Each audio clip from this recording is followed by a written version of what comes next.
Hello বন্ধুরা, আশা করছি সবাই খুব ভালো আছো। অনেক দিন পর তোমাদের সাথে একটা মিনি ব্লগ নিয়ে এসেছি। বেরিয়ে পড়েছিলাম রাস্তায়, এত অতিরিক্ত গরম পড়েছে যার জন্য মনে হলো একটু ডাবের জল খাওয়া যাক, তাই চলে গেছিলাম ডাবের জল খেতে। আমি কিন্তু নারকেল ডাব খুব ভালো খাই, কারণ জলটা খুব মিষ্টি থাকে তাই, আর যেহেতু ওর ভেতর থেকে শাঁসটা পাওয়া যায় তাই। আর ওর মাকে এত হসপিটালে জ্বালাচ্ছিলো যার জন্য ফোন করা, তো ওকে আমি নিয়ে চলে গেছিলাম আমাদের বাড়িতে। আর আমাকে দেখলেই তো বায়না এই খাবো ওই খাবো, যার জন্য একটা মাজা আর একটা চিপস কিনে দিয়েছিলাম ওকে।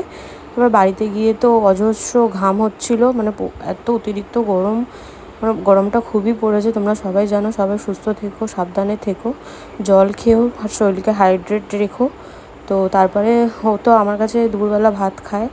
ও মা তারপরে রান্না করেছিল এঁচোড় দিয়ে, আমার ফেভারেট, খাসির চর্বি দিয়ে এঁচোড়, মাছ, দই, অনেক কিছু ছিল মেনুতে। অনেক দিন পর মা বাবা আমি বসে ভাত খেলাম। তারপরে দুপুরবেলা একটু ঘুম থেকে উঠে ডাবের শাঁসটা খেলাম। খেয়ে দিয়ে মা বানিয়েছিল তরমুজের লস্যি, জানি না ওটাকে কী বলে, যাই হোক। তারপরে খেয়ে সন্ধ্যের দিকে অনেক দিন পর একটু বেরিয়েছিলাম আমাদের মেট্রোপলিটনের দিকে, গিয়ে একটা চকলেট শেক খেলাম। খাওয়ার পর ওখান থেকে বেরিয়ে চলে গেছিলাম পকোড়ার দোকানে, কারণ যেহেতু মা চিকেন পপকর্ন খেতে খুব ভালোবাসে, তো ওর জন্য মায়ের জন্য নিয়ে চলে গেছিলাম। তারপরে ফুচকা খেয়ে আজকের ব্লগটা শেষ করলাম। আজকের